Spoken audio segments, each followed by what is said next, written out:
My name is Talia, and I'm 26 years old. I still remember the moment everything in my family quietly fell apart, just days before Thanksgiving. It started with a phone call from my mom that sounded strangely cold, the kind of voice people use when they've already made a decision about you.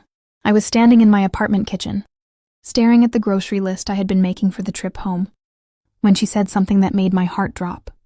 My mom said, "You won't be at Thanksgiving this year. Your sister's new husband thinks you'd ruin the vibe." For a few seconds I thought I had misheard her. Ruin the vibe? I asked her what she meant, but she just sighed like she was tired of the conversation before it even started. She told me that my sister's new husband, Ethan, felt uncomfortable around me, and that since this was his first Thanksgiving with the family, they didn't want drama. Drama? I barely even knew the guy. I had met him exactly twice, once at their rushed wedding dinner, and once at a short family brunch where he barely spoke to me. Still, somehow I had already become the problem. I stood there gripping my phone, while my mom kept explaining things as if it were perfectly reasonable to uninvite your own daughter from a holiday. She said it would only be this year, and that maybe next year things would feel different. But what hurt the most wasn't even the excuse, it was how easily everyone seemed to agree with it. My sister hadn't called me. My dad hadn't called me. It was like they had all quietly decided I didn't belong at the table anymore. I felt that heavy, familiar feeling I'd had growing up. The one where I somehow ended up being the odd one out in my own family. I wanted to argue, to defend myself, to ask what exactly Ethan had said about me. But the truth was, I already knew how those conversations went. If I pushed, they'd say I was proving his point. So instead, I did the one thing no one expected. I said nothing. I just told my mom I understood and ended the call. That night, I sat alone in my apartment with the silence pressing in around me. Outside, the city was already glowing with early holiday lights, but inside my chest it felt dark and hollow. I kept replaying those words in my mind. You won't be at Thanksgiving this year. It sounded less like a request and more like a verdict. Eventually, anger replaced the sadness. Who was Ethan to decide whether I belonged in my own family? And more importantly, why were they letting him? I tried to remember our short interactions. At the wedding dinner, he had watched me strangely when I mentioned where I worked, like the information had caught him off guard. At brunch, he had asked me a few careful questions about my job, my office, my position, questions that felt less like curiosity, and more like he was trying to confirm something. At the time, I brushed it off as awkward small talk. Now, lying awake in the dark, I wondered if there had been something else in his expression. Something like recognition or fear, but the more I thought about it, the less sense it made. I hadn't done anything to this man. I didn't even know him well enough to offend him. By midnight, I had convinced myself to stop caring. If my family didn't want me there, fine. I'd make my own plans for Thanksgiving. I'd cook something simple, maybe watch movies, maybe even take a short trip somewhere quiet. I told myself I was okay with it, but deep down the rejection still stung like a fresh bruise. The next morning, I went to work determined to push the whole thing out of my mind. My office building downtown was already buzzing when I walked in. The usual morning rush of employees, ringing phones, and the smell of coffee drifting through the halls. Work had always been the one place where things felt steady and predictable. I liked that. I liked being someone people relied on instead of someone they excluded. I had just settled at my desk and opened my laptop when my assistant knocked lightly on the door. She looked a little confused. "Talia," she said carefully, "there's a man in reception asking for you. He says it's urgent." I frowned. I wasn't expecting any meetings that morning. "Did he give a name?" I asked. She nodded slowly. "Ethan?" My stomach tightened instantly. What was my sister's husband doing here? For a moment, I wondered if something had happened to my sister or my parents. But my assistant didn't look worried, just puzzled.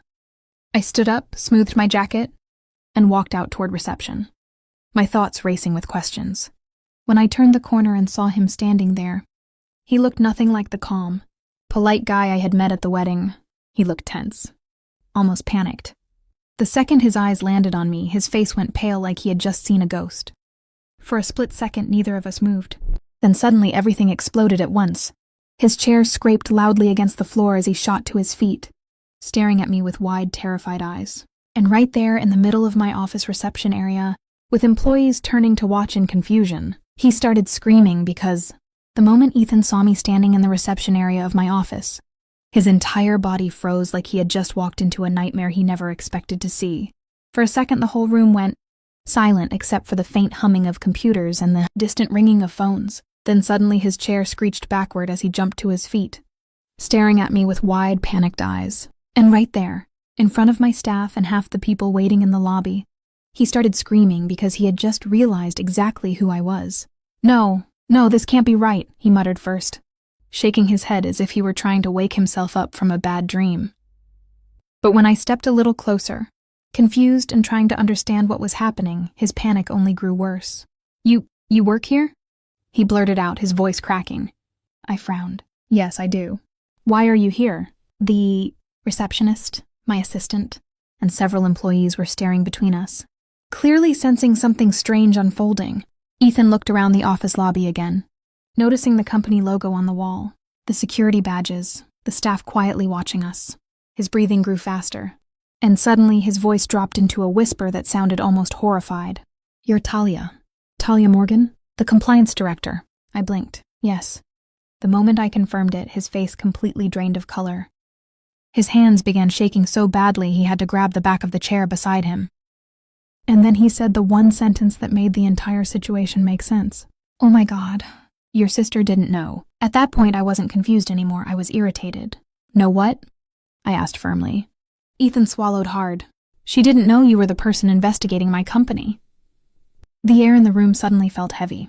For a second even, I just stared at him, processing the words. Because yes, it was true. I was leading an internal regulatory investigation into a mid-sized financial consulting firm suspected of fraudulent reporting. It was a complicated case that had been quietly developing for months, but I had never once heard Ethan mention where he worked in detail. At the wedding dinner, he had simply said he worked in financial consulting. I hadn't thought much of it at the time. Now everything clicked into place all at once. The strange looks he had given me, the careful questions about my job, the tension every time our paths crossed. Ethan ran both hands through his hair in complete panic. "When I saw your name at the wedding guest list, I thought it was just a coincidence," he said quickly, his words tumbling over each other. "But then I saw you again at brunch and I started worrying. I asked your sister what you did and she said, you worked in corporate compliance, but she didn't know details. I thought if you came around the family too much, you might figure out where I worked." I crossed my arms slowly, letting him keep talking. "So you told my family I'd ruined the vibe at Thanksgiving?" I asked. He looked ashamed but nodded. "I just needed distance. If you started asking questions, if you connected the company name, I could lose everything." The irony of the situation was almost unbelievable. My own family had cut me off from Thanksgiving, because my sister's new husband was afraid I might accidentally discover something illegal he was involved in. But what Ethan didn't realize yet was the part that truly terrified him. I looked him straight in the eyes and said calmly, "Ethan, the investigation already connected the dots last week." His face completely collapsed. "What?" "Your company name came up in a financial audit. We've already pulled the records." He looked like the ground had disappeared beneath his feet. His voice dropped into a desperate whisper. "You're going to report it." I didn't answer immediately. I simply studied him, the man who had convinced my own family to exclude me just to protect himself. The man who thought pushing me away would stop the truth from catching up with him. Finally, I spoke. "That depends on what the records show," I said evenly. "But I suggest you start preparing for some very serious questions." At that moment, Ethan looked less like a confident new husband, and more like a man realizing the consequences of his choices were already closing in. He had come to my office that morning hoping to confirm whether I was the same Talia he feared. Instead, he had walked straight into the worst possible confirmation. After a long silence, he nodded weakly, muttered a quiet apology, and walked out of the lobby looking like someone heading toward a storm he couldn't escape. The moment the doors closed behind him, my assistant turned to me slowly with wide eyes. "Do I even want to know what that was about?" she asked. I exhaled and shook my head with a faint smile. Not today. But later that evening, sitting alone again in my apartment, I thought about the strange twist of fate. My family believed I was the one who would ruin Thanksgiving.